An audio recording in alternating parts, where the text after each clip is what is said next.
Hitler's confidence in the summer of 1941 was absolute, bordering on delusion.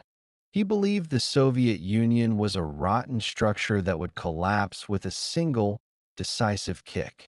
The Fuhrer was utterly convinced that his Blitzkrieg tactics were invincible on the Eastern Front. German propaganda machines endlessly trumpeted the phenomenal pace of the initial invasion. Operation Barbarossa, launched on June 22nd, was initially a stunning military success in tactical terms. Massive Soviet armies were encircled and destroyed in colossal pincer movements. Panzer divisions advanced hundreds of miles into enemy territory with astonishing speed. Vast tracts of the Soviet heartland fell into German hands within mere weeks of the first shot. The speed of the advance seemed to confirm Hitler's deeply held racial and ideological prejudices. He dismissed the Soviets as subhuman and militarily inept, believing their resistance would be fleeting. This profound arrogance bred a dangerous underestimation of the Soviet capacity for endurance and mobilization. The strategic planners in Berlin made critical errors by neglecting the sheer geographical scale of Russia. They failed to adequately account for the primitive infrastructure and the lack of proper roads.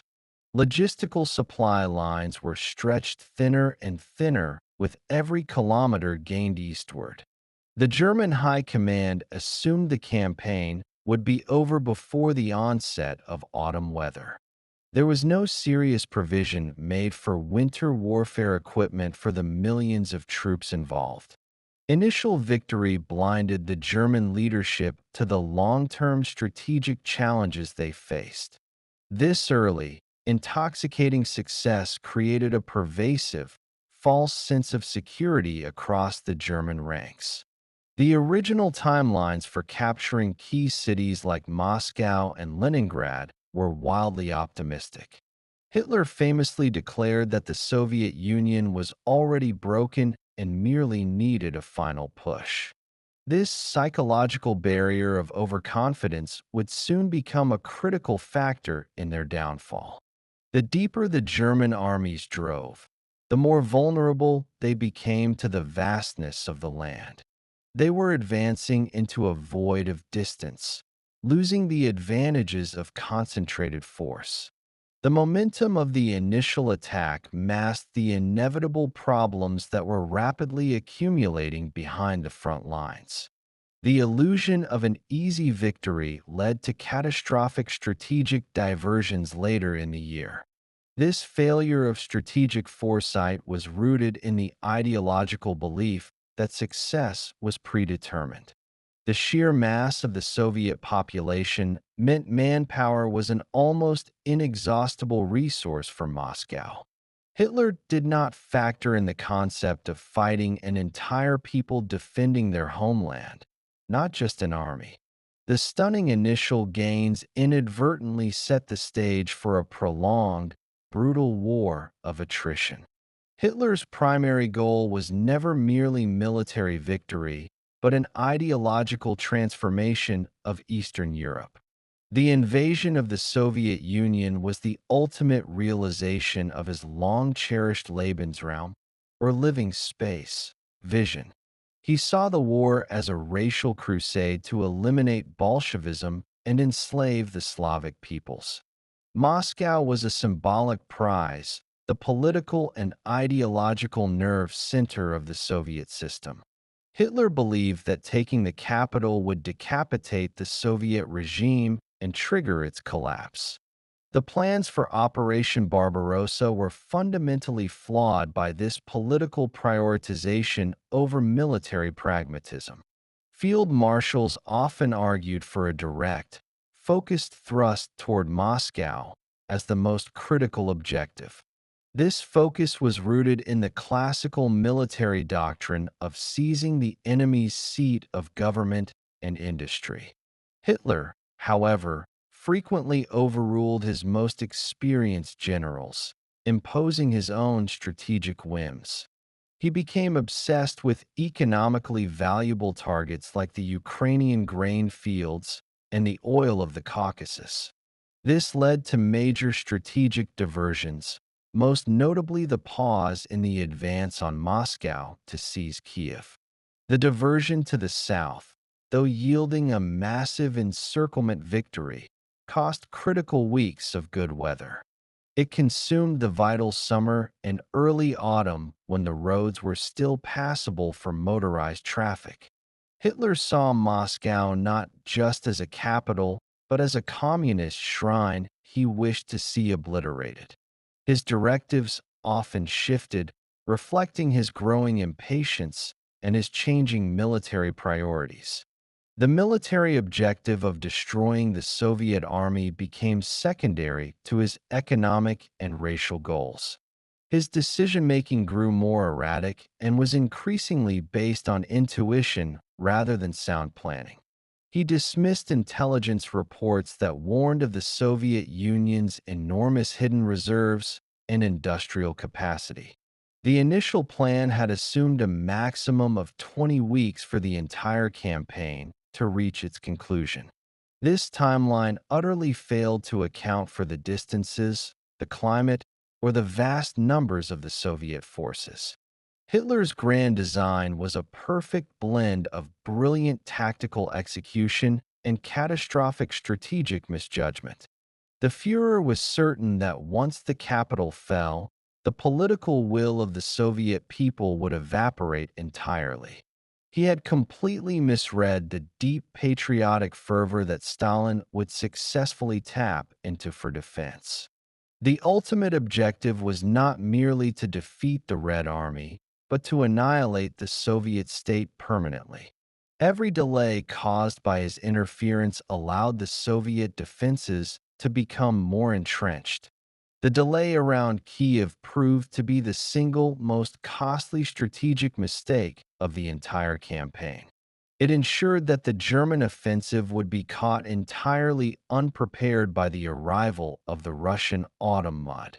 The assault began under the cover of darkness and pre-dawn light on a wide front stretching over 1,800 miles.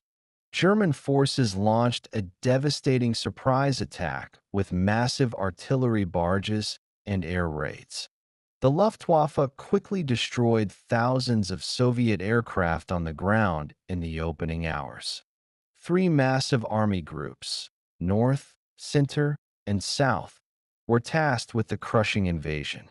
Army Group Center, commanded by Field Marshal Fedor von Bock, held the main, central thrust toward Moscow. The initial Soviet resistance was disorganized and poorly coordinated due to the shock of the attack. Stalin had largely ignored numerous intelligence warnings about the impending German invasion. The early fighting was characterized by stunningly rapid advances and deep German penetrations. German armored spearheads cut through the thinly spread Soviet border defenses with terrifying ease. The initial battles of encirclement around Białystok and Minsk yielded hundreds of thousands of prisoners. The Red Army suffered immediate, debilitating losses in manpower and military equipment. The doctrine of defending forward, close to the border, proved disastrous for the Soviet forces. Entire Soviet armies found themselves trapped in vast pockets far from their main lines of supply. The sheer scale of the German advance shocked the world and seemed unstoppable to observers. Morale within the German Wehrmacht soared as reports of the massive victories flooded back to Berlin. The German soldier truly believed they were on the cusp of the greatest military triumph in history. The speed of the advance, however, began to create its own logistical problems almost immediately. German engineers struggled to convert the wider Soviet railway gauges to fit their standard trains. Supply convoys had to rely on poor, unpaved Russian roads, quickly degrading their vehicles. The fighting was savage and unforgiving from the very first engagement on the eastern border. Both sides fought with a brutality fueled by ideological hatred that defined the Eastern Front. The Soviet policy of scorched earth meant the retreating Red Army left nothing of value for the invaders. Villages, factories, and fields were systematically destroyed to deny resources to the Wehrmacht. This deliberate destruction further complicated the already strained German logistical network. Despite the tactical brilliance, the Germans failed to fully destroy the Soviet capacity to resist.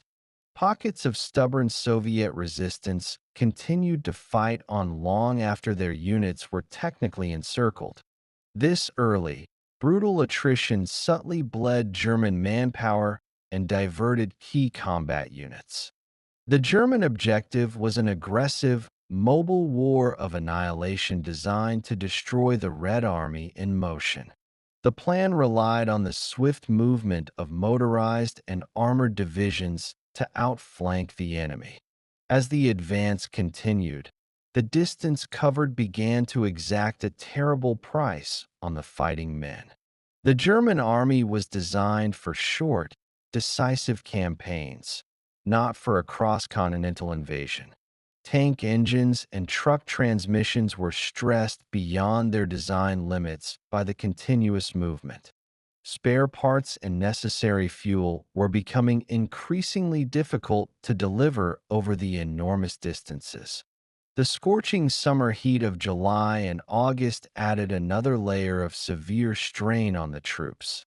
Dust choked the air, fouling weapons, machinery, and the lungs of the exhausted German soldiers.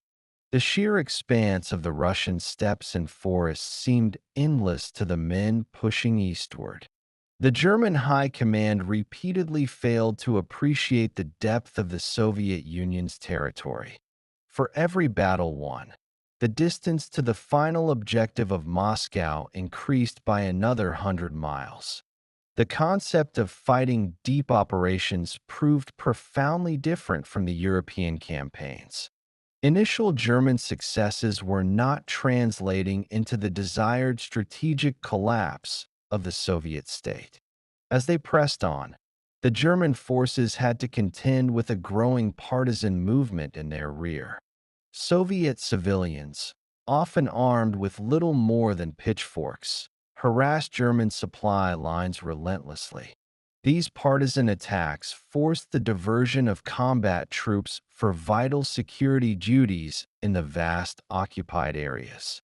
The quality of the Soviet armies facing them, while initially poor, began to slowly improve.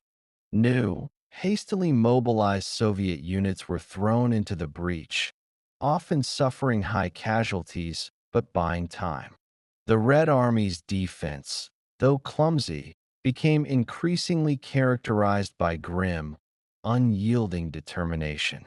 The Germans found themselves fighting in unfamiliar terrain, far from the support of their home base. The High Command had underestimated the durability and numbers of the new Soviet T-34 tank.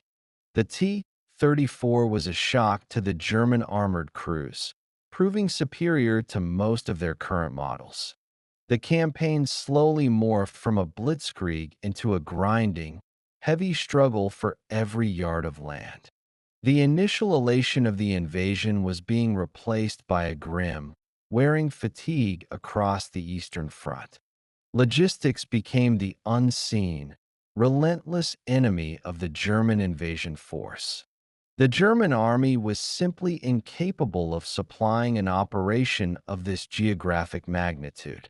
The primary issue was the vast disparity between German and Soviet railway track gauges. Every mile of captured track required time-consuming and labor-intensive conversion by engineer battalions. This bottleneck meant that essential supplies could not keep pace with the rapidly advancing combat units. Trucks were forced to carry the primary burden of supply over hundreds of miles of poor or non-existent roads. The vast majority of the German transport fleet consisted of requisitioned civilian vehicles. These trucks quickly broke down under the stresses of the Eastern Front's punishing environment. By late September, the supply situation was already critical for key necessities like fuel and ammunition. The autumn rains, known as the Rasputitsa, transformed the primitive Russian roads into impassable quagmires. The word Rasputitsa literally translates to time without roads, and it proved devastating to mobility. Tanks and half-tracks became hopelessly mired in the deep, sticky mud, consuming enormous amounts of fuel. The German advance slowed to an agonizing crawl, sometimes only covering a mile in an entire day. Horses, still a major component of German military transport, suffered terribly and succumbed to exhaustion. The mud made even simple tasks like moving artillery or recovering damaged vehicles nearly impossible. This logistical failure severely limited the Wehrmacht's ability to mass forces for the final push on Moscow. The delay gave the Soviet defenders a precious window of time to fortify the approaches to their capital. Stalin used the breathing room to rush in new, well-rested divisions from the Siberian and Far Eastern fronts. These divisions were acclimatized to extreme cold and were fully equipped for winter combat.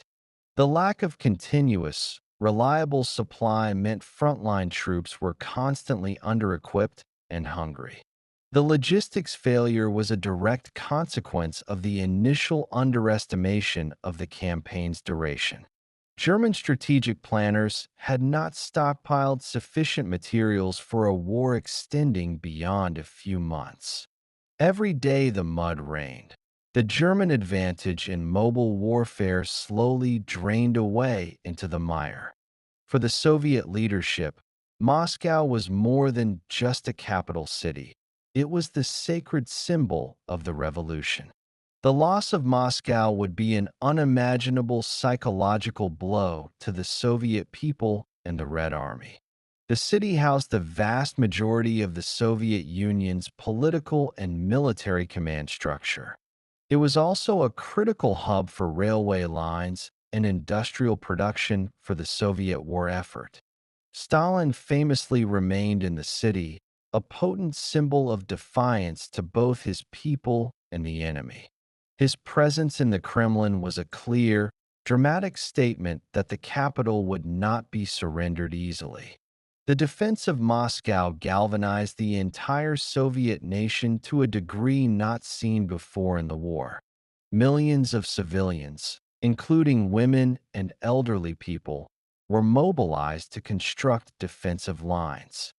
3 vast rings of fortifications were hastily dug and built around the city's perimeter. These lines included deep anti-tank ditches, elaborate minefields, and extensive trenches. The German Army Group Center, finally authorized for the final push, launched Operation Typhoon in October. The initial stages of Typhoon saw new, devastating German breakthroughs against disorganized Soviet forces. The Germans managed to get within 60 miles of the city limits during this autumn offensive. Panic briefly gripped the capital as news of the German proximity spread through the population. Many government offices and vital factories were evacuated eastward to the safety of the Urals. Stalin's decision to stay, however, helped to stabilize the political situation and rally the troops. The iconic military parade on Red Square, held on November 7th, was a masterstroke of wartime propaganda. Troops marched directly from the parade ground to the front lines, symbolizing immediate action and resolve. The battle became a desperate, yard-by-yard struggle fought in dense forests and fortified villages. The Soviet command threw every available resource into the defense, accepting staggering losses. They traded space for time, delaying the German advance until the crucial turning point arrived. Moscow's very existence was a rallying cry for resistance across the entire vast Soviet territory. The political significance of the city fueled a level of desperate, fanatical fighting in the Soviet soldier. Operation Typhoon was intended to be the decisive, final campaign to capture Moscow before winter. It was launched in early October, coinciding with a brief period of deceptively good weather. The Germans achieved stunning initial success, shattering several Soviet armies at Vyazma and Bryansk. Over 600,000 Soviet soldiers were captured in these massive pockets, a crushing blow to Stalin's forces. The road to Moscow seemed momentarily open as the main Soviet armies appeared to be annihilated. German troops were elated, believing the end of the campaign was finally within their grasp. The success was short-lived, however, as the inevitable, deep mud of the Rasputitsa soon returned. The brief period of dry ground quickly gave way to weeks of incessant, drenching rain. Heavy armored units were trapped in the mire, completely unable to perform their mobile warfare role. The lack of firm ground negated the Wehrmacht's superior training and tactical coordination. The German offensive momentum stalled completely as the front lines turned into a viscous swamp. The relentless weather eroded the morale of the German soldiers who were already fatigued from months of fighting. Every tank required tremendous effort to extricate from the sucking mud before moving a short distance. The supply situation worsened dramatically as the few motorable roads became choked with stalled traffic. Ammunition and medical supplies failed to reach the most forward combat units in a timely manner. The window of opportunity to seize the capital through a swift, concentrated blow was rapidly closing. The Soviets used this forced German halt to dig in and to bring up their strategic reserves. General Georgy Zhukov, the newly appointed commander of the front, skillfully orchestrated the defense. He consolidated the scattered Soviet units and deployed his reserves to block the main German avenues of attack.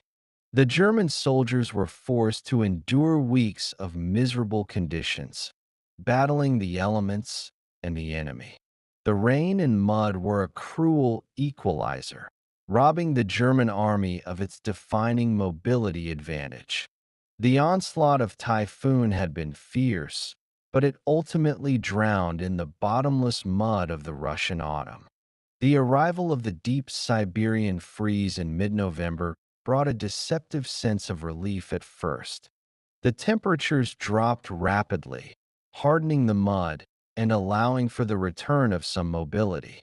Hitler immediately ordered a renewed offensive, convinced that the frozen ground was his final chance. He drove his exhausted forces forward in a desperate, last-gasp push towards the capital.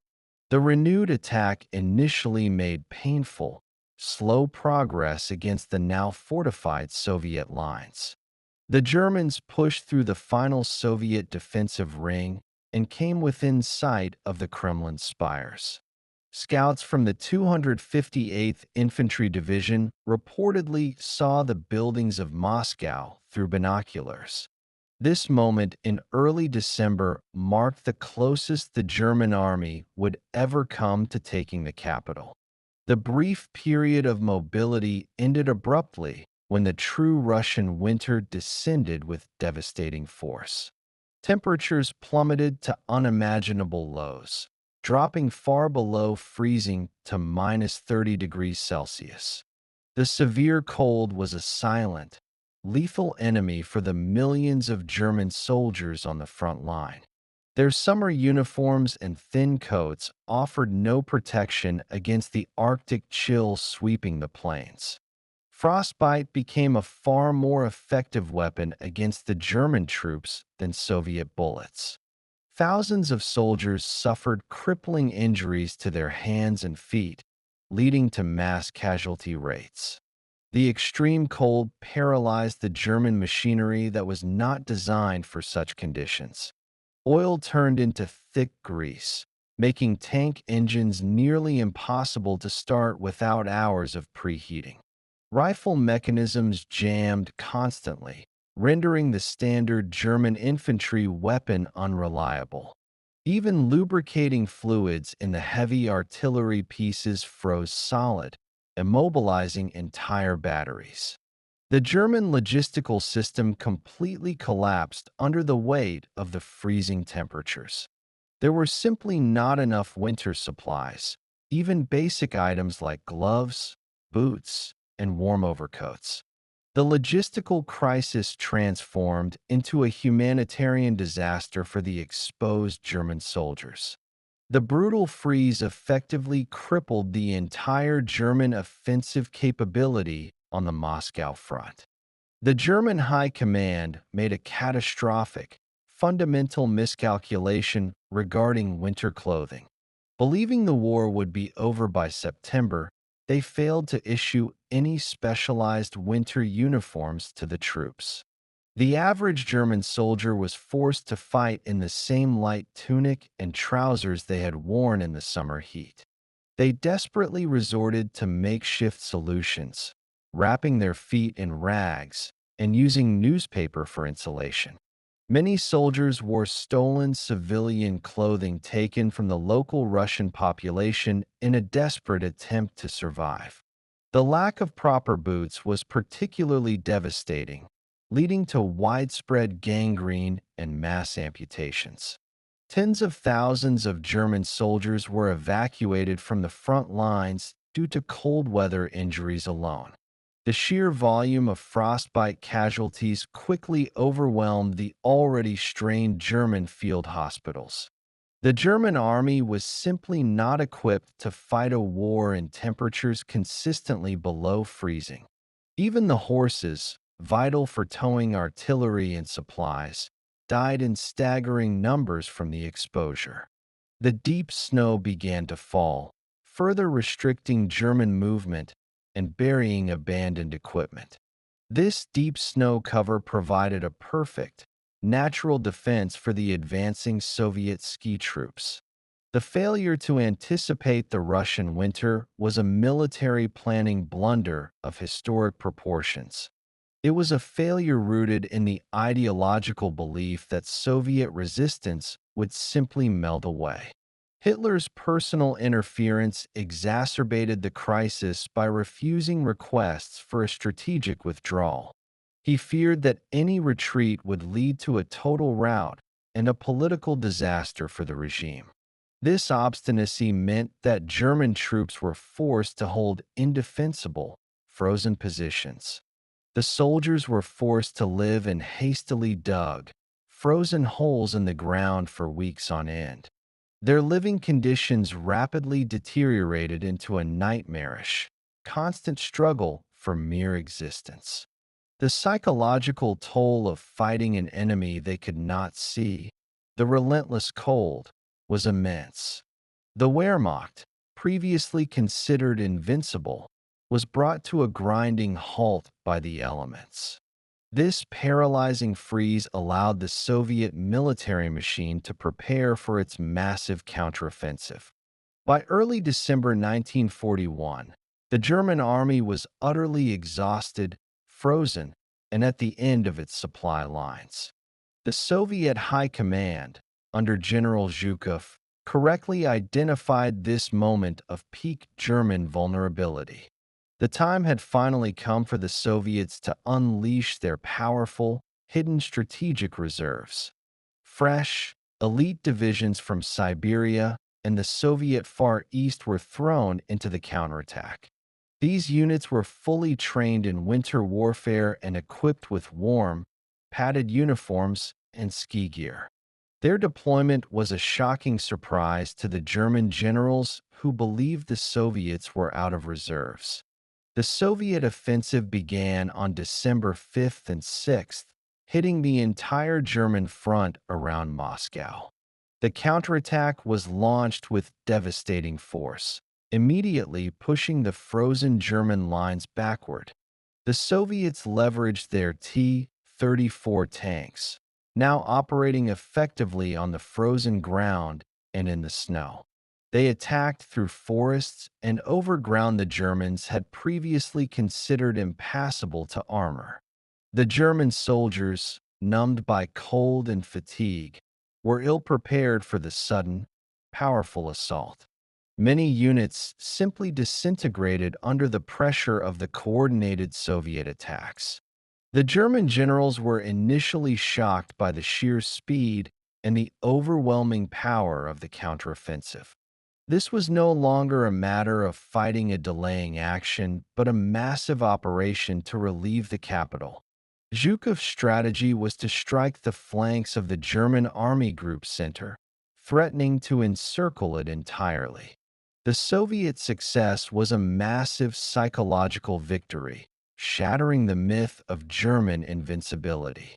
It marked the first time the German Wehrmacht had been driven back in a major, sustained military operation. The desperate retreat turned into a nightmare for the Germans, who were often unable to salvage equipment. Heavy artillery, tanks, and trucks were simply abandoned in the snow as the forces withdrew. Hitler eventually ordered a stand-fast policy, forbidding any major strategic retreat. This rigid command decision cost the German army further casualties and strategic flexibility. The Soviet counterblow fundamentally changed the entire nature of the war on the Eastern Front. It proved that the Soviet Union was far from broken and possessed an astonishing reserve capacity. The German retreat from the gates of Moscow was a chaotic, painful, and humiliating experience. It shattered the morale of the Wehrmacht and exposed the fragility of Hitler's initial war plans. The soldiers were often forced to abandon their wounded comrades and their heavy weapons in the snow. The Soviet forces relentlessly pursued the retreating Germans, keeping the pressure constant and unforgiving. German attempts to establish new, defensible lines were often frustrated by the swift Soviet attacks. The vast distances they had covered in the summer now became their greatest obstacle during the withdrawal. Many troops were forced to march hundreds of miles in sub-zero temperatures with inadequate supplies. The failure of the supply lines, which had stalled the advance, now became a disaster for the retreat. Fuel for vehicles was non-existent, forcing the destruction of priceless motorized equipment. The scenes of the retreat were stark and brutal, with abandoned vehicles littering the frozen landscape. German soldiers frequently engaged in acts of looting and desperation to find food and warmth. The Soviet civilian population, having suffered under the occupation, often exacted harsh revenge on the retreating forces. Hitler stubbornly refused to acknowledge the strategic necessity of a flexible withdrawal. He dismissed the advice of his senior generals, leading to a major crisis of command. Field Marshal von Brauchitsch, the commander-in-chief of the army, was summarily dismissed from his post. Hitler formally took direct, personal command of the entire German army, a move of enormous consequence. This action severely restricted the strategic freedom of his field commanders for the rest of the war. The German leadership stubbornly insisted on holding key points as fortresses to prevent a total rout. These isolated strongholds often suffered high casualties and became logistical burdens on the remaining forces. The defiance of the Soviet people and the persistence of the Red Army had achieved a historic feat. They had successfully defended their capital against the most powerful invading force in the world. The military and political implications of the Moscow defeat were felt for the remainder of the war. The Russian winter of 1941 to 1942 was a military force multiplier for the Soviet defense. It became an unexpected and unconquerable ally, transforming the terrain into an anti-German weapon. The sheer scale of the environmental challenge overwhelmed the German military machine. The cold did more damage to German personnel and equipment than any single Soviet army group. It exposed the fatal flaw in the German planning, the failure to prepare for a sustained, long war. The myth of the short, decisive Blitzkrieg was conclusively and brutally shattered on the Eastern Front.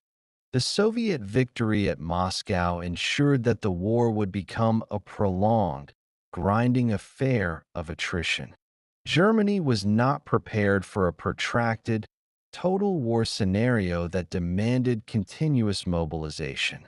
The Soviet Union, by contrast, had the geographical depth and manpower reserves to absorb the initial shock. The winter provided the necessary time for the Soviet military industry to evacuate and re-establish production in the East. While the Germans froze and starved, Soviet factories in the Urals began churning out tanks and aircraft.